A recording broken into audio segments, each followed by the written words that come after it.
Greenville was a quiet, humble little town, about 3 miles across. Plunked down in the middle of Nevada, it was obscured by the surrounding desert. Very few people came to visit, and when they did, it was simply to stop for gas, a meal, maybe 1 or 2 nights at the local hotel. Still, we were proud.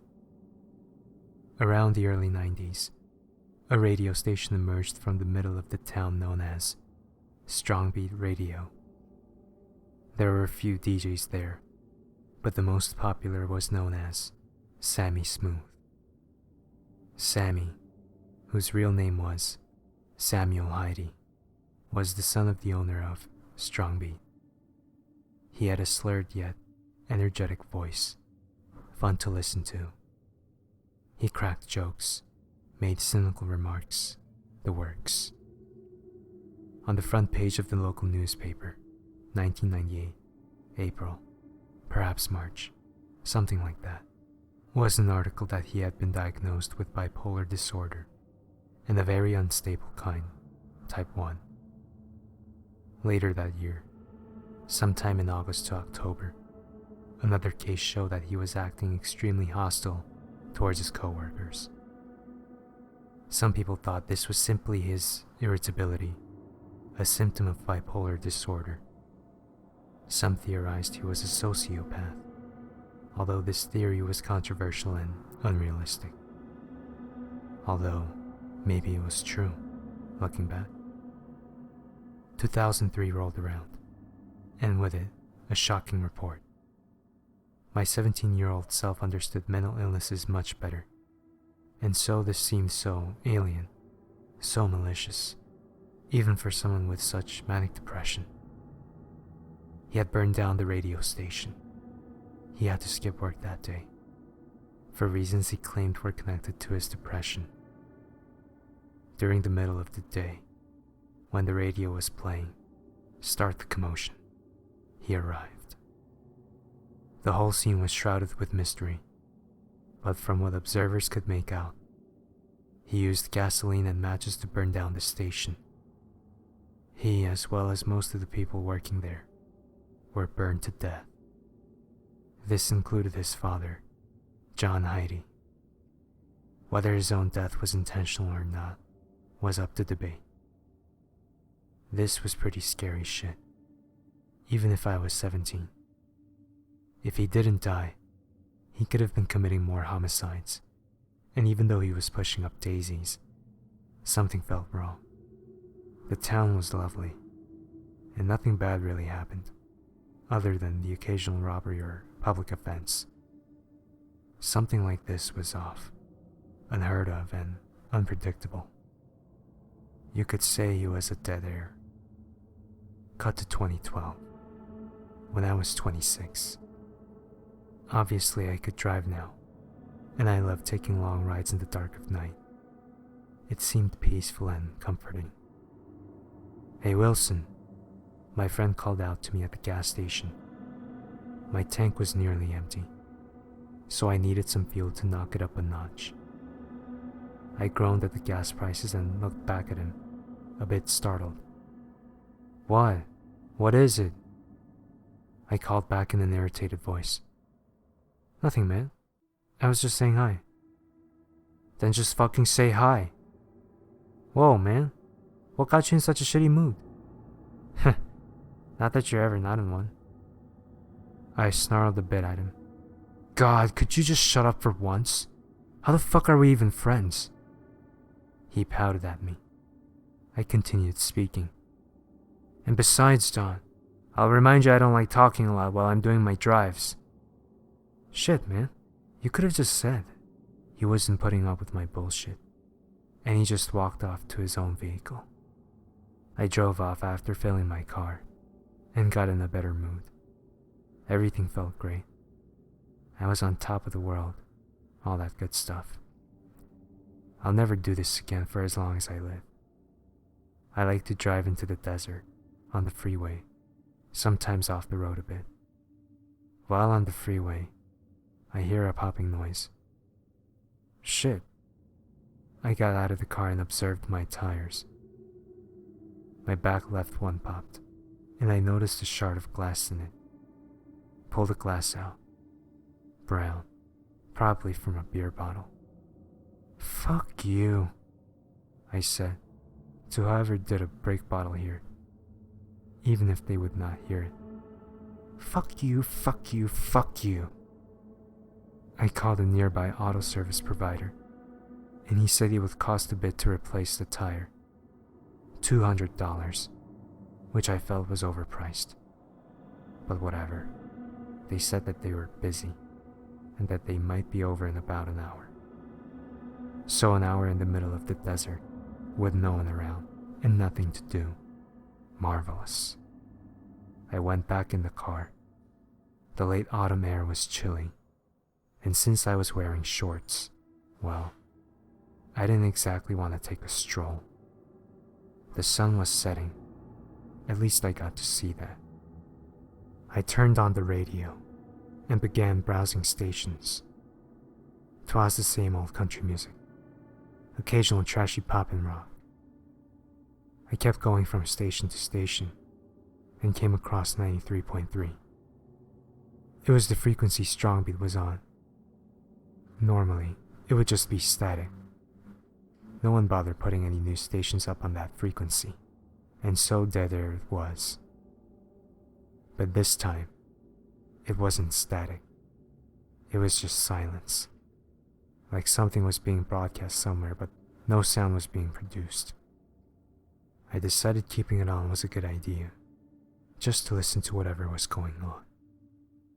The sun set as I did this, and to my shock, I heard a familiar jingle, the same one Strongbeat played.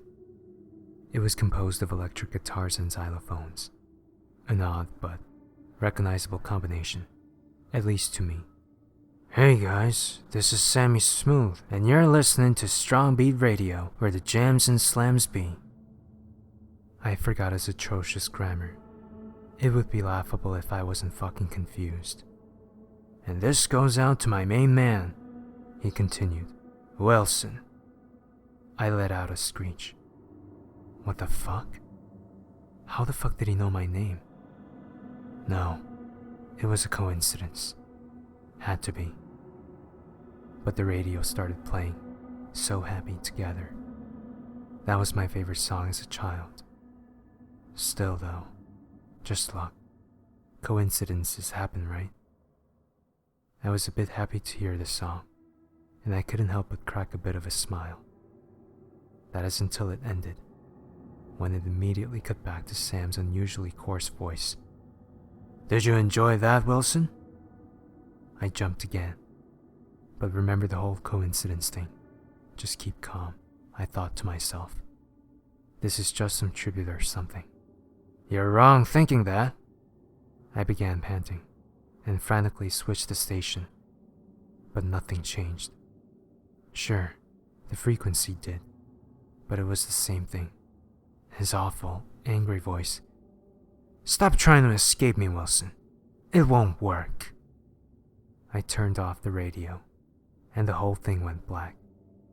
No numbers or anything on display, yet I could still hear him, coming from my speakers as if he was trapped in them.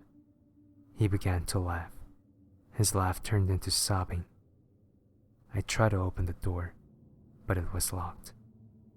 I unlocked it and pulled the handle, but it still refused to open. I kicked at it, screaming, desperately trying to escape the manic sobs that Sammy was spurting out. In his sobs, he said things like, "I'm so fucking sorry, Dad. Please forgive me. I didn't mean to burn you, honest." "Fuck!" I yelled, and I began to cry and shake. The sobbing cut to silence. No noise was heard. I turned back on the radio, and it was playing just some random pop music on another frequency. I turned back to 93.3, and it was just the same, continuous dead air.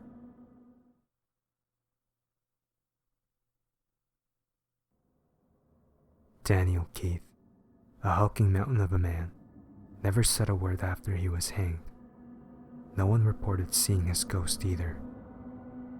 no strange lights in upper story windows, and no phantom bells heard upon the winds in Rutherfordton, North Carolina. But the soul of an innocent man cast a long shadow that was seen through the years.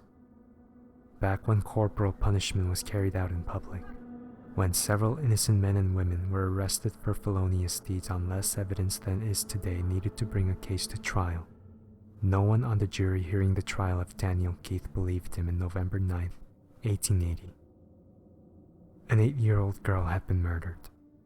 Her body had been found the previous February.